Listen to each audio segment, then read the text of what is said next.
Now, in the next lesson, we are going to add our first post to the blog. But before we do that, we need to prepare it, so we need to write it. So the first thing to do is do your research and gather your sources. And for your online sources, you can use a spreadsheet or text file to list the URLs for easy reference. I use Microsoft Excel, but it's not free. There are plenty free ones that do the same thing, like Google Spreadsheets or Apache OpenOffice. Next, create the title and the subheadings. So you're going to need subheadings throughout the post. And a rough guide, but this is a very rough guide, is one subheading per 200 words. However, you shouldn't cut paragraphs short or make paragraphs longer just in order to try and get 200 words, because you're going to have a variety. Sometimes you might have only 100 words below one subheading and 300 words below another. And in case anyone's just wondering what exactly are subheadings, let's just take the example of the title that we had. I think it was 5 unusual ways to cook potatoes. Well, the subheadings in that case, that will be the 5 different ways, whatever they are. I can't think of any unusual ways to cook potatoes, but I'm sure there are lots of them. Or a post that had the title, How to Teach Math to Your 2-year-old. You could have that broken down into a number of subheadings, such as which books to use, how long to spend on each session, how to make it fun, various things like that. So put your subheadings in a logical order. So once you've got them down on a text file or just on a notepad with a pen or pencil, then rearrange them into the most logical order for your post. You're also going to need images.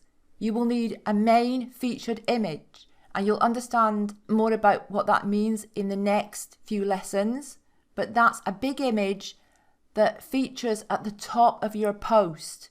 Normally about 600 pixels wide is roughly right, but it's going to depend on the layout of your blog. Now with my layouts, I might need a wider image because I've decided to make a very wide layout of 1920. As well as the main featured image, longer posts should have images in the body of the content as well to break the post up. So we've got subheadings breaking the post up, but we can also have images as well breaking the post up. Next step is to write the first paragraph. The first paragraph is always the hardest, and it should be designed to hook the reader. The person has already decided to start reading because the title has grabbed their attention, but if they start reading and the first paragraph is completely boring, they're not going to continue despite the fact that the title has grabbed their interest. And the first paragraph should also reinforce the subject of the post, so it should reinforce the title.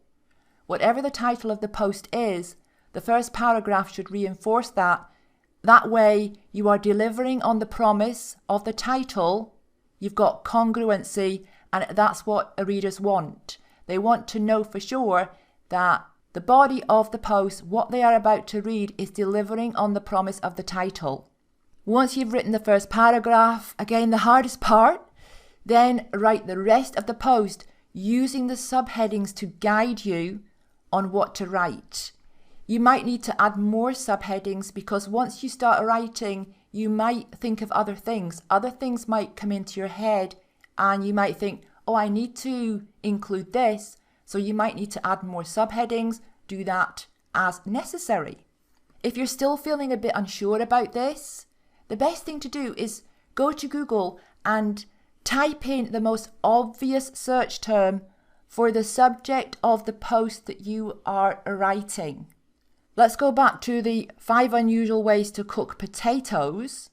If I was wanting to see other blog posts about cooking potatoes, other good blog posts about cooking potatoes, I would type in something like ways to cook potatoes into Google in the search bar. And what you're looking for is the results on page 1 that are relevant. So you might get a result from Amazon, some kind of device for cooking potatoes, that kind of thing. Those things won't be relevant. You're looking for the relevant results. So other blogs or websites that have articles about ways to cook potatoes. And you want the results on page 1 because they are the best ones to look at. And preferably higher up the page. The higher up the page on page 1, the better. So go ahead and take a look at those articles or posts, and that's going to help you even more. Okay, see you in a minute.